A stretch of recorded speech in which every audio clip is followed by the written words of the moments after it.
സദസ്സിനെ വന്ദനം. ഇന്ന് ജൂൺ 19 വായനാ ദിനം. വായിച്ചു വളരുക, ചിന്തിച്ച് വിവേകം നേടുക എന്ന സന്ദേശത്തിലൂടെ അക്ഷര സംസ്കാരത്തിന്റെ നിറദീപം മലയാളിക്ക് പകർന്നു തന്ന ആ വലിയ മനുഷ്യൻ, കേരള ഗ്രന്ഥശാല സംഘത്തിന്റെ ഉപജ്ഞാതാവ് PN പണിക്കരുടെ ചരമദിനമാണ് നാം വായനാ ദിനമായി ആചരിക്കുന്നത്. വിദ്യാർത്ഥികളായ നമ്മുടെ കടമയാണ് അറിവ് നേടുക എന്നത്.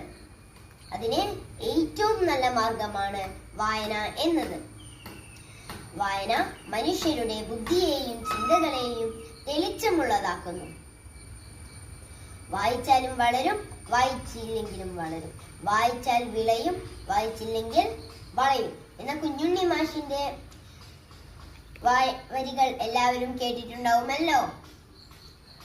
നല്ല പുസ്തകങ്ങൾ നമ്മുടെ ഏറ്റവും നല്ല കൂട്ടുകാർ ആവുന്നു.